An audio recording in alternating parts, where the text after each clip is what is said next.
Assalamualaikum warahmatullahi wabarakatuh. Bismillah, alhamdulillah, wassalatu wassalamu ala rasulillah, amma ba'du. Ma'asyiral muslimin rahimakumullah. Salah satu kemudahan yang didapat oleh seorang musafir adalah bisanya dia menjamak dan mengqashar salat. Menjamak salat artinya mengumpulkan zuhur dan asar atau maghrib dan isya di dalam satu waktu, tetapi tidak boleh mengumpulkan asar dengan maghrib atau mengumpulkan zuhur dengan subuh. Jika salat jamak tersebut dilakukan di waktu salat yang pertama, maka dinamakan jamak takdim, dan apabila dilakukan di waktu salat yang kedua, maka dinamakan jamak takhir. Adapun salat qashar adalah meringkas salat yang 4 rakaat, yaitu zuhur, asar dan isya menjadi 2 rakaat. Salat tersebut bisa dijamak dan diqashar sekaligus, atau dijamak saja atau diqashar saja. Sebelum melakukan salat jamak atau qashar, seseorang harus tahu jarak tempuh perjalanan yang akan ia lalui.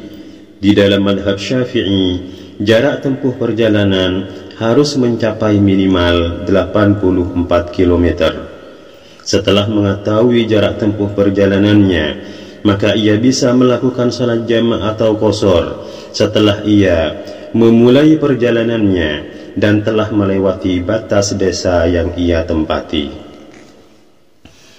Seorang musafir yang hendak melakukan jamak takdim, yaitu melaksanakan salat zuhur dan asar di waktu zuhur, atau melaksanakan salat maghrib dan isya di waktu salat maghrib, maka ada 3 syarat yang harus ia penuhi. Yang pertama adalah melakukan salat zuhur terlebih dahulu sebelum salat asar, dan melakukan salat maghrib terlebih dahulu sebelum salat isya. Syarat yang kedua, wajib niat jamak di saat takbiratul ihram atau di tengah melakukan salat yang pertama. Seperti contoh, niat aku salat zuhur 4 rakaat dijamak takdim dengan asar karena Allah, dan tidak wajib niat jamak di waktu melakukan salat yang kedua. Syarat yang ketiga adalah bersegera melakukan salat yang kedua setelah selesai melakukan salat yang pertama, tanpa ada jeda waktu lamanya salat sunnah 2 rakaat. Dan apabila seorang musafir hendak melakukan jamak takhir, maka tak satu pun dari 3 syarat tersebut yang diwajibkan. Dia boleh memulai salat yang mana saja. Dia tidak wajib mengucapkan niat jamak di dalam salat yang ia lakukan, dan boleh dipisah dengan waktu yang lama antara salat yang pertama dan salat yang kedua. Kewajibannya hanya satu, yaitu mengucapkan niat jamak di dalam hatinya di waktu salat yang pertama. Di waktu zuhur, dia berniat menjamak takhir salat zuhur dengan asar. Di waktu maghrib, dia berniat menjamak takhir salat maghrib dengan isya tanpa melakukan salat.